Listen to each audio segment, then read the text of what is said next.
Deb. I'm going to do our intro, and I'm going to say, and today we're going to discuss women's health and nutrition with our guest, Deb Stern. And then I'm going to go, my name's Mary Pat Bowen, and I'm here with Terry and Michael, and then I'll say, and Deb, hi Deb. So I'll cue you, and then we'll go from there. The first thing I'm going to do is talk about I'm going to say, thanks for coming, da, da, da. And then I'm going to talk about your bio. Okay. And then I'm going to talk about how I met you.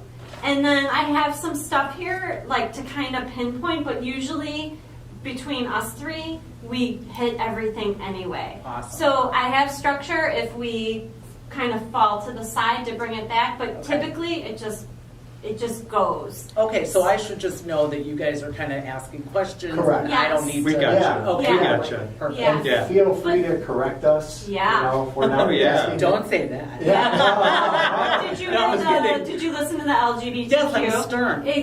Oh no, yeah, no, no. Oh, that Oh, was the that one was my with name. Johnny. I know. I'm so sorry. No, oh my God. I think I think it was funny. Yeah, I Wait, worked what? with you. I didn't know you as I know. well. We didn't. I know. Yes. The LGBTQ visitor she is involved with Praxis, and I know we got to get going, but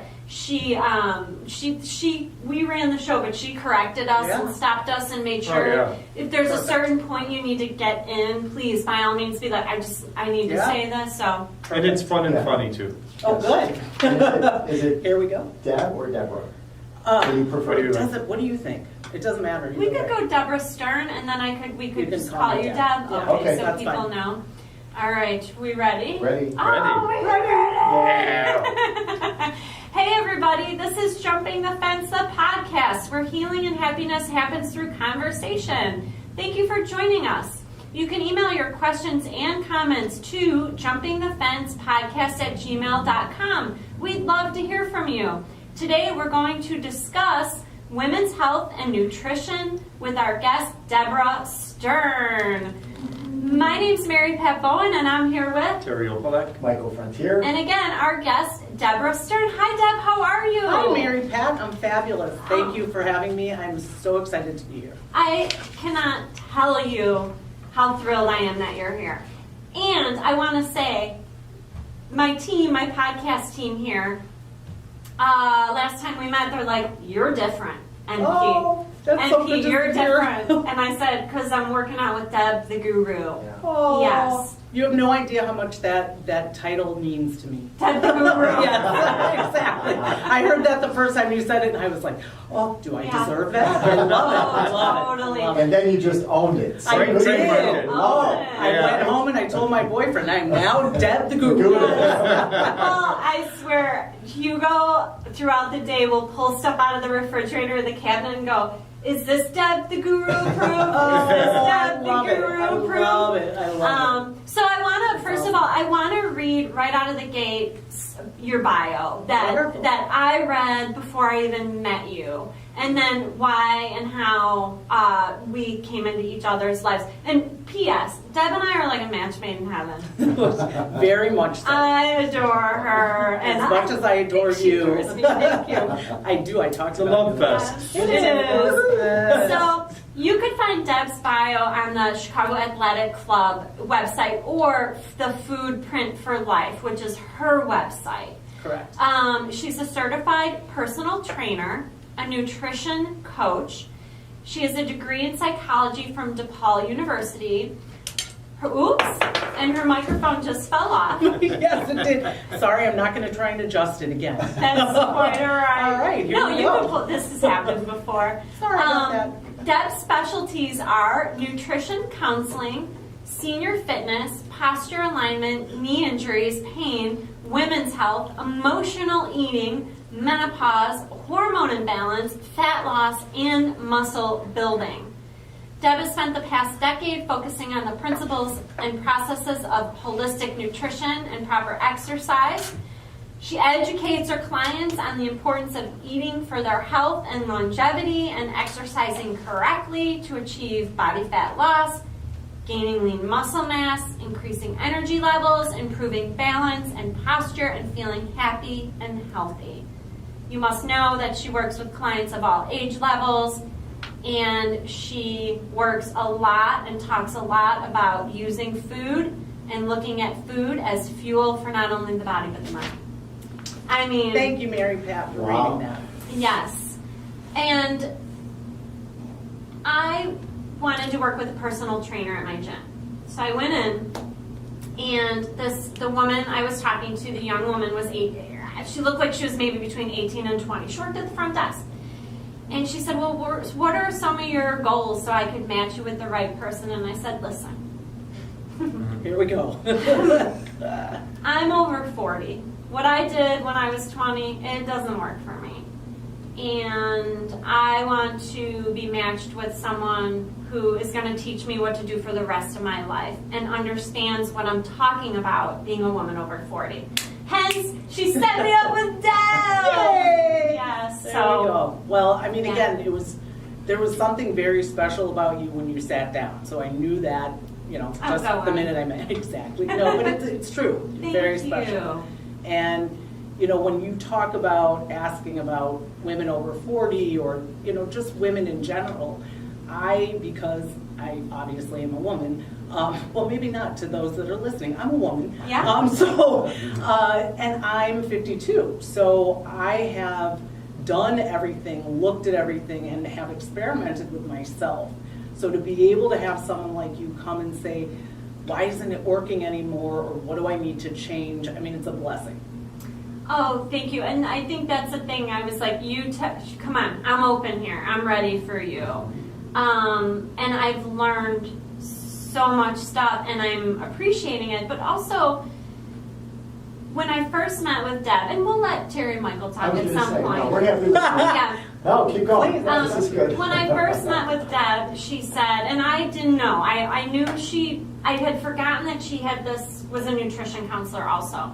And she sat down at the table at our first meeting and she said, well, what about your food? How's your food? And I said, no, it's fine. I do pretty good. It's fine. And she was like, okay. And that's one thing I love about Deb is like, she doesn't gnaw at you. She's like, she meets you at where you're at. So she had a good read on me, and after a few sessions with her, I really started to trust her. I loved what she was teaching me to do working with a heart monitor, and I said, Deb, we need to talk about food. And that was a whole other road. Yeah, I remember that. Was amazing to me. And it was, and I think again with food, it is the hardest part of anything in terms of being healthy or doing, body fat loss or gaining muscle mass. It is the hardest because that's one thing we can control, and we don't want someone else to tell us what to do with it. So I think again, what I loved was that you came to me and you said, all right, I'm going to be vulnerable with you.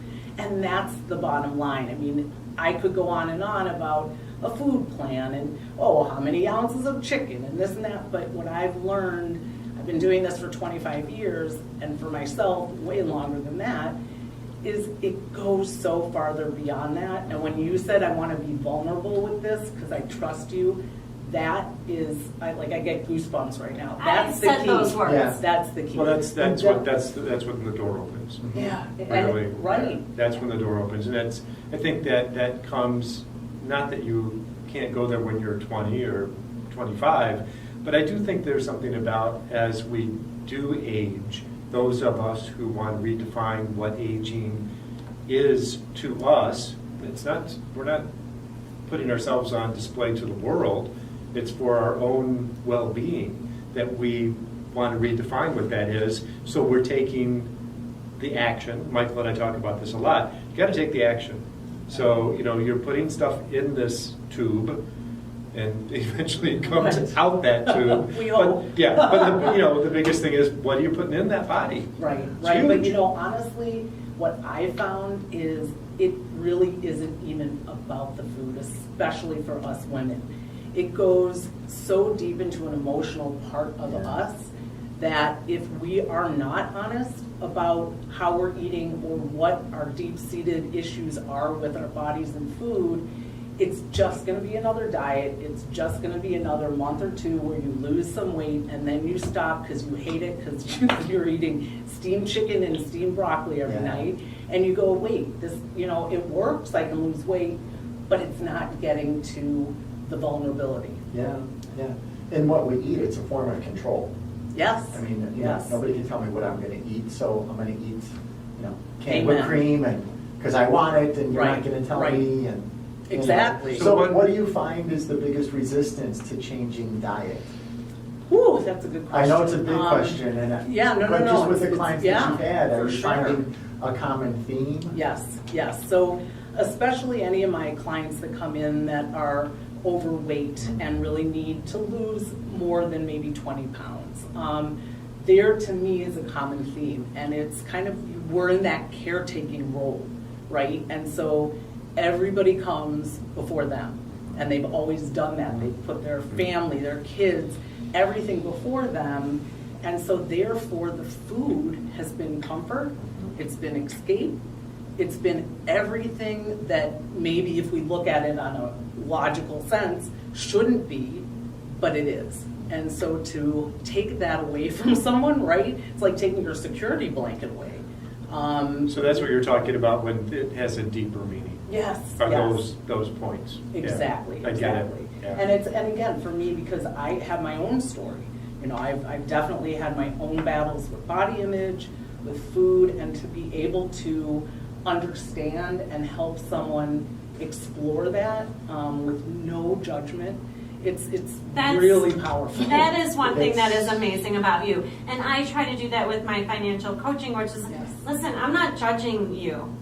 I'm there with you. Yes. I was there. And Deb, would you be willing to tell the story about when you had that shift in the gym when that trainer came up to you? Yes, that trainer who at the time I was ready to beat up, and now I go, you know, thank you, because look where it ended. You know, this has become my life. So Yes. I think I must have been around like 22, and I worked out at this place, and you know, I was definitely one of the over exercisers and kind of had my issues with, you know, exercising too much and, you know, depriving myself. So I would work out 2 hours a day, and I remember this trainer came up to me, and this was before I was a personal trainer, and he said, man, you know, with all the working out you do, you should have cuts, and you should have, you know, muscle, and you should look differently. And I kind of looked at him, and I'm like, excuse me, I eat everything fat-free, so therefore I'm doing it right. Well, I left, and I realized I didn't have the body at that point that I wanted, which was, you know, I had a lot of excess body fat on me and a lot of muscle under that. But because I was not eating right or fueling my body correctly, my body just wouldn't let go of the body fat. So I went back home and I really thought about it, and obviously to this day I still think about it. That I thought, right? That I'm like, Yes. okay, well maybe I'm not doing it right. And if I'm not getting the results I want, and now someone is actually noticing it and pointing it out, what am I doing wrong? And that's when I kind of said, okay, I love solutions, so I'm a solution-based person. So I said, all right, let me go find why this isn't working and see if I can find the solution. And, you know, that's what is so great. When I started working out with you, I was definitely hesitant about working out my fat burn zone. And Why? Can you tell me why? because it was slower. Because I am an all or nothing. Deb knows the Yeah, answer to this, yeah. but for the listeners, Yes, I am an please. all or nothing person. So I will go to the gym hard, man, and then I'm like gone for 6 months. Right, because you're injured, you hated it. I hated right? it. I Right. hated it. Exactly. Like you can't be at 100 every single time. So Deb taught me to use a heart monitor, and she's like, this is the number that you want to stay in, and here's how you monitor it. And also, by the way, taught me how to reuse every machine in the gym. You know, here's how you use the elliptical, here's how you use the treadmill. I mean, literally, kindergarten, for me, it was like going Yeah, to 101. kindergarten. 101. Exactly. Yeah, Back that's to the great. basics. So I started working out, and I just was like, this isn't hard enough. I'm not doing enough. And Deb said, you have to trust me. I'm going to literally rewire what you know about fitness. And I've been doing it, and I feel great, and I do. And that's the thing. And I did stop, and I said, Deb, I'm going to trust you. And I'm that was the best thing I uncomfortable. could have heard. Best. Yeah. Yep. And I'm sweating. Like, I'm Right. saying this, I and remember I'm that. sweating. You're like, Deb, I'm sweating, but I'm going so slow. Yes. Right? I mean, I don't have time. Like, I don't want to waste time and be at the gym Amen. for nothing. Right, Yeah. right. I mean, I got stuff to do, people to see, Deb. Right, so right. now I feel like every minute I spend at the gym or exercising and around fitness and food is positive. I love it. I love it. Yes. And that is, again, so there's a major misconception about exercise. And the misconception is I have to go to the gym, I have to sweat 20 pounds of sweat, I have to look so red when I'm done, I have to hate every minute, I have to go home, and then I can't walk for 2 weeks, and I never want to go back. So what I love to do, especially for women, you know, who are over 40 and they've said, a lot of them have said, you know, when I was young, I had a personal trainer, they injured me and I never went back. Right. Oh my gosh. So to be able to take them and say, okay, here is how you use the cardio machines correctly. And it doesn't have to be hard. And it's actually doing something better because you're raising your heart rate correctly, but you're also building and toning muscles. So it's just a really awesome way to kind of relook at the cardio machines or the gym or exercise. Yeah. So would you train men as well? Oh, yeah. So Sure. what kind of, like, you don't have to go into a lot of detail if you don't care to, but what's, for you, what's the difference though in working with women and working with men? Great question. With the food aspect, I find, and it's so funny because I work with couples, right? Or I'll work with, you know, a wife, and it's always, oh my God, my husband just lost 20 pounds in a week. What's going on? I can't even lose one. So I think just because men have that much more muscle, and again, fat is burned in muscle, so if you have more muscle mass on your body, you're just going to have that ability to burn more body fat. And also, again, men hold on to their muscle on their bodies longer than women. We lose it so fast. And that was a little golden nugget that maybe we'll touch on later that I found out. But, you know, I don't know if there's really a difference so much in how I train men or women. Unless you came in and you said, you know, I want to be, you know, something, right, or I want very to, I want to specific compete goal. or whatever. Right. So, but food-wise, is there a difference? Huge difference. 'Cause, yeah. So in just kind of a follow-up question, Sure. you can just to prepare you then with men and women. So if you're a couple and you're living together, Yes. and you've got it, you know, they're eating different kinds of food. So tell us a little bit about that. And again, such a great question. I think what it is what I try and do and what I've done is there's no dieting. There's no deprivation. This is all based on what do you like to eat, what tastes good to you, what's easy and convenient, but what do I also agree with in terms of this is nutrient dense, meaning it's got the vitamins and minerals and proteins that you need. So it's interesting because I had a client and she was like, oh, my husband will never go for this. He never will do this. So she came in after a week and she's like, I saw him kind of eyeing my food. And then she came